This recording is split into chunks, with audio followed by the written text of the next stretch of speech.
My dear Dickinsonians, do you want to know what the poem I Dwell in Possibility hummed to me?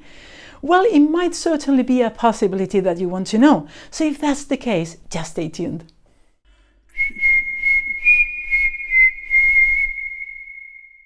Possibility. A must word when it comes to creation. And that takes me to the fearsome blank page crowded with infinite possibilities. Yes, I know, a blessing and a curse at the same time, because the divine flow of creation is not always available. Suddenly the muse gets mute, and so sometimes you just have to try really hard to squeeze just a couple of notes out of your head until suddenly, one day, out of nowhere, a world full of possibilities opens up, and then finally you come up with a desired outcome. Yes! In this case, the first thing I came up with was, like in other occasions, the chord progression, which I liked a lot and which I thought matched really well to the energy and the joy that the poem had transmitted me. However, out of the infinite flow of endless possibilities, she had to choose one of the most common chord progressions ever.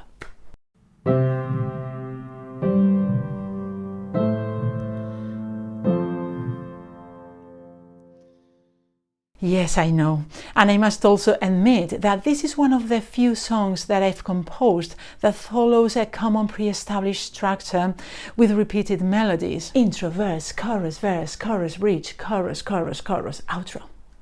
And it would have been absolutely perfect for any other song, except for perhaps this one.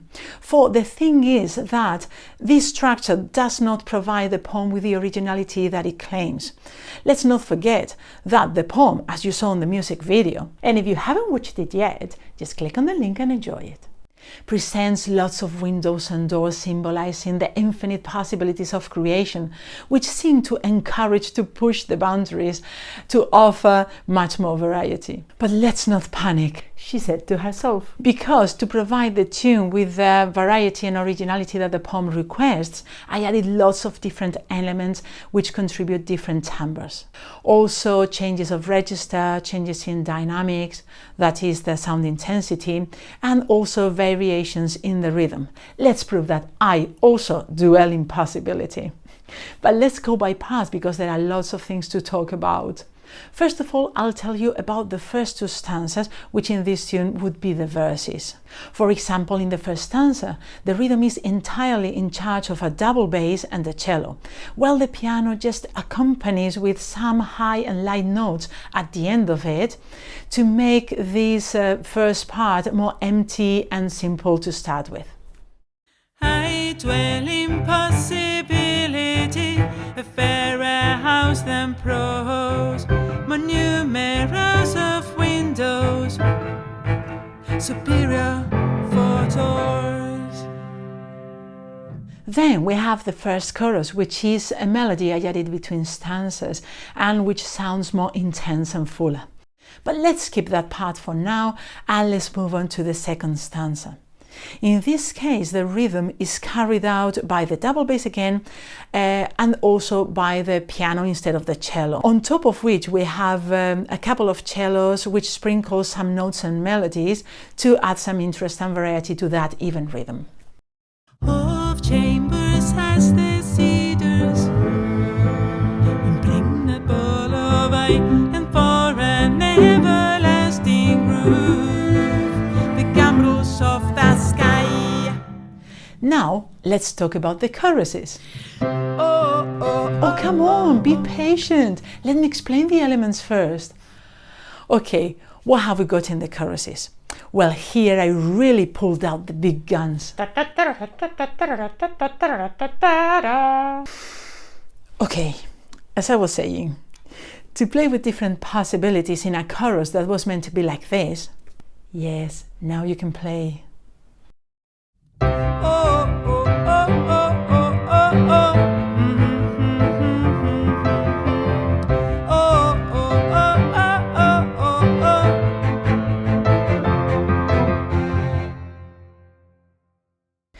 apart from the rhythm carried out by the double bass, the piano and the cello, I also added some simple percussion elements such as claps, beats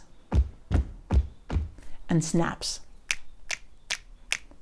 to make it fuller and enjoyable.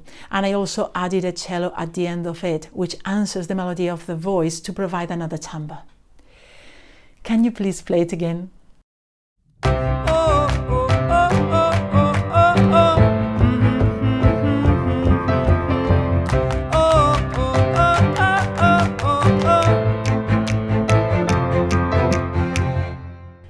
The second chorus keeps the rhythm in the double bass, the piano and the cello with certain variations, and in the melody we have as instead of os.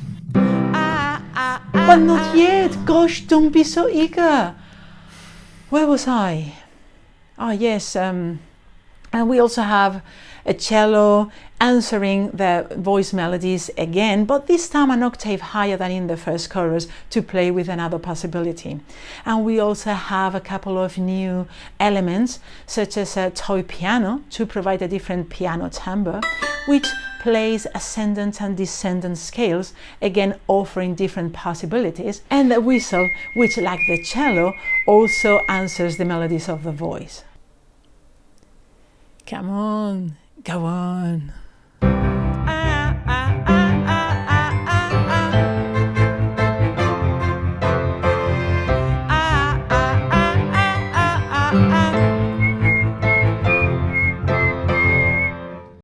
And well, after the second chorus we have a brief but intense piano solo.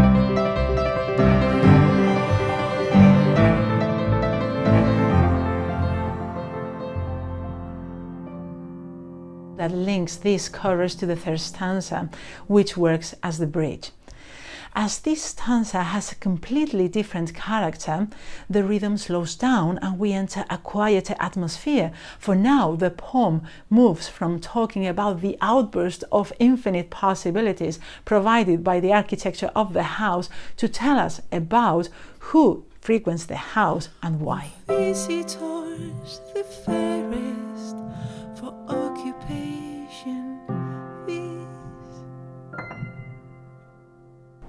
Intensifying and accelerating the melody and the rhythm at the end of the stanza, when the poem refers to gather the paradise with our narrow hands, which for me means the limitless, the pleasure of enjoying one's internal world, the freedom of thought, the fact of reaching something bigger than ourselves.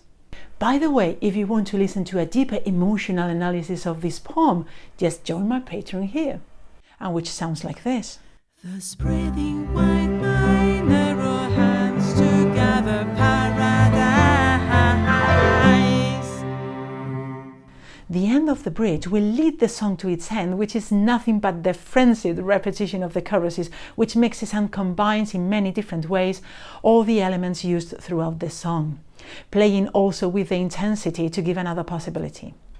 Let's say that the end is just a specific combination out of the countless possibilities that exist, and which would be nearly impossible to describe to you step by step. So just enjoy. Go on, you can go mad.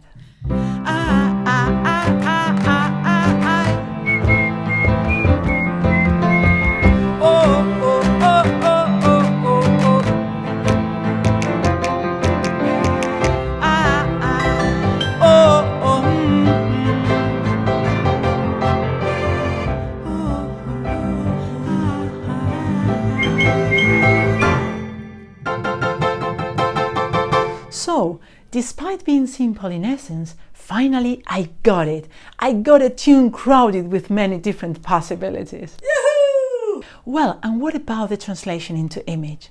Thinking about a house of possibility where the protagonist of the poem dwells, it came to me the idea of the universe as the representation of that house containing the countless possibilities that potentially exist in the realms of creation.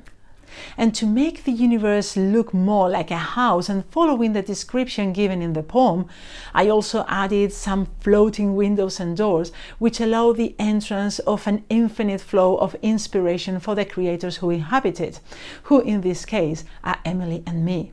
and who, when collaborating together, attract words, verses, music, which endlessly flow into our house, to which you all, creators of the world, are also invited to fill it with paintings, stories, films, more music, or whatever it is that you love creating. So if you're working on any type of creation, you're very welcome to share links to your work in the comments below, if so you feel.